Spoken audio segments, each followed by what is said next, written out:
Series हो या parallel, 90% बच्चे यहीं फंस जाते हैं कि कब सीरीज होगा कब पैरेलल। लेकिन आज के बाद कोई भी सर्किट देखकर सिर्फ तुम 10 सेकंड में बता दोगे कि कौन सा सीरीज है कौन सा पैरेलल। चलो इस टॉपिक को तो मैं सबसे आसान तरीके से समझाता हूँ।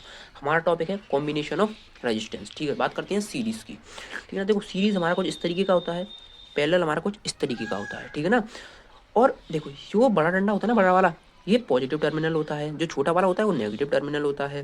ठीक है, जो बड़ा डंडा होता है वो पॉजिटिव होता है, छोटा जो नेगेटिव होता है। अब देखो मैंने सीरीज में आई करंट मैंने दौड़ाया, ठीक है, तो ये कहीं बटा तो नहीं, कहीं नहीं बटाना। तुम्हारा सीरीज में करंट कैसा रहता है, सेम। ये मोस्ट इंपॉर्टेंट है, इसके बिना सवाल नहीं बनेंगे। और वोल्टेज इसमें डिफरेंट हो जाता है, क्योंकि इसमें वोल्टेज इस पे अलग और इस पे अलग दोनों में बट जाता है। ठीक है ना, बात करते हैं पैरेलल की। मैंने यहाँ से करंट इसमें दौड़ा दिया, सॉरी मैंने इसमें इस तरीके से करंट दौड़ाया, यहाँ आ गया मेरा करंट। ठीक है ना, अब इसमें करंट I1 यहाँ चला गया, I1 इसमें करंट I2 यहाँ चला गया, तो इसमें करंट क्या बट गया, बट पोटेंशियल डिफरेंस इसमें सेम रहा। तो इसी तरीके से हमारा जो करंट जो है वो डिफरेंट हो जाता है और पोटेंशियल डिफरेंस हमारा सेम हो जाता है। ये कुछ फॉर्मूलेज होते हैं इसके सॉल्व करने के, और ये मैं अभी नीचे प्रूविंग में बताऊंगा। ठीक है, देखो अब बात करते हैं इसकी प्रूविंग की। ठीक है ना बच्चों, किसकी बात करते हैं, प्रूविंग की। ठीक है, तो देखो इस तरीके से मैंने एक इसका डायग्राम बना लिया।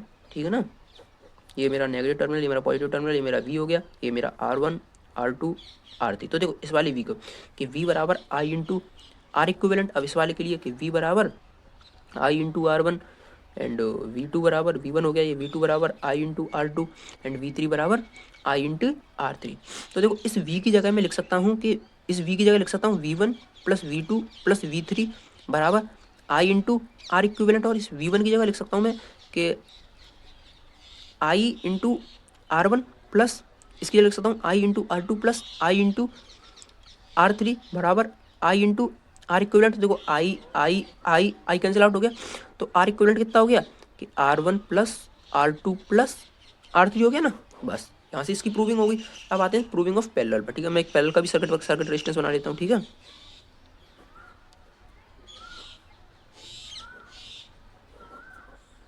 ये मैंने पैरेलल का बना लिया। ठीक है बच्चों, अब देखो पैरेलल में ये मेरा रेजिस्टेंस R1 हो गया, ये मेरा रेजिस्टेंस R2 हो गया, ये मेरा V हो गया। ठीक है, मैंने यहाँ से इसमें करंट दौड़ा दिया, इसमें करंट मेरा I1 गया, इसमें करंट मेरा I2 गया। ठीक है ना, इसमें I1। तो देखो कि सबसे पहले यहाँ की बात करते हैं कि I बराबर V अपॉन आर। ठीक, अब यहाँ से कि इसमें करंट तो अलग अलग हो गया ना, तो देन I1 बराबर V upon R1, voltage same रहता है पैरेलल में। ठीक है, I2 बराबर V अपॉन R2।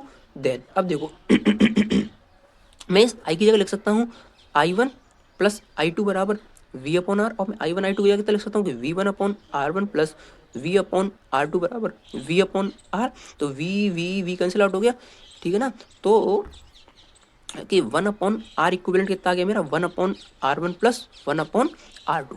बस यही इसकी प्रूविंग थी। इसको इसी तरीके से सॉल्व करते हैं। अब देखो यहाँ क्या लिखा है कि when a number of resistance are connected in parallel there is a combination resistance less than the smallest of the individual resistance. मतलब कि मान लो तुम्हारा रेजिस्टेंस ये 3 है, तो ये भी कितना आ गया 3। ठीक है ना, अब जब इसको सॉल्व करोगे ना, तो ये इस वाले रेजिस्टेंस और इस दोनों रेजिस्टेंस से छोटा आएगा, कितना आ जाएगा ये 1.5।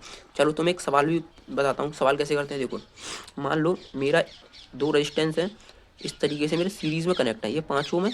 ठीक है, और ये 2 ओम है। तो मेरा आर इक्विवेलेंट कितना हो गया कि R1 प्लस R2 तो बराबर कितना हो गया 5 प्लस 2 बराबर 7। ठीक है ना, देखो अब बात करते हैं पैरेलल वाले। जो पैरेलल वाले में तो मैं सबसे ज़्यादा दिक्कतें आती है कि पैरेलल कैसे पता करें। तो देखो मैं बताता हूँ, पहले एक क्वेश्चन समझो।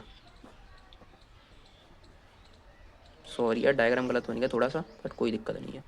इसको मान लो तुम 10 ओम, इसको मान लो तुम 20 ओम। ठीक है ना, ये हमारे वी। अब देखो तुम पॉजिटिव डंडे की तरफ से बस करंट को दौड़ा दो, करंट दौड़ाया, यहाँ आ गया करंट, यहाँ बट गया, इधर I1 चला गया और मेरा इधर I2 चला गया। जहाँ आके मतलब मान लो करंट बट जाए तो वही मेरा क्या हो गया पैरेलल। ठीक है, तो मैं इसमें लगा दूंगा फॉर्मूला कि 1 upon R1 plus 1 upon R2 बराबर 1 अपॉन आर इक्विवेलेंट। तो 1 अपॉन 10 प्लस 1 अपॉन 20 बराबर 1 अपॉन आर इक्विवेलेंट। ठीक है, क्रॉस मल्टी वो कर दो, इसको प्लस कर लो, 20 प्लस 10 अपॉन 200, 30 अपॉन 200, इस जीरो से जीरो कर दिया, 20 अपॉन 3 आ गया मेरा आर इक्विवेलेंट। ठीक है ना, इसको मैंने ऊपर पहुंचा दिया, तो ऐसे हो गया, समझ।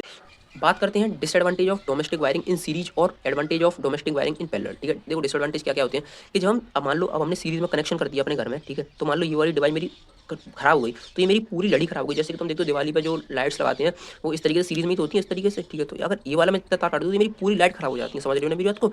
ठीक है, इनका एक ही स्विच होता है, ठीक है। मान लो ये पूरी लाइट जल रही है तो मुझे लगता है आधी जला दूं आधी बंद कर दूं, ऐसा तो होता नहीं, लेकिन पूरी जलती है ना तो इनका मतलब एक ही स्विच होता है, ठीक है। और इन सीरीज मतलब इनका वोल्टेज सेम नहीं होता है, वोल्टेज बढ़ जाती है। देखो मैंने तो पहले बताया कि उसमें वोल्टेज डिफरेंट होती है, ऐसे जाओगे तो उसमें वोल्टेज कैसे होगा डिफरेंट। बट एडवांटेज क्या होती है अगर हम पैरेलल वायरिंग करते हैं तो, ठीक है ना। अब एडवांटेजेस दिखते हैं कि सबसे पहले भाई उसका स्विचेस जो है ना वो अलग हो जाते हैं, उन स्विच उनका अलग अलग स्विचेज हो जाते हैं, ठीक है। और वोल्टेज जो होते हैं वो मतलब सेम रहता है, 220 वोल्टेज ही सब में जाता है, क्योंकि उसमें पैरेलल में क्या रहता है वोल्टेज सेम रहते हैं। और वीडियो अच्छी लगी हो तो वीडियो को लाइक करना। अब अगर ये टॉपिक तुम्हें सच में आसान लगा और ऐसे ही आसान कंसेप्ट को समझने के लिए मेरे चैनल को सब्सक्राइब करें। बाय बच्चों।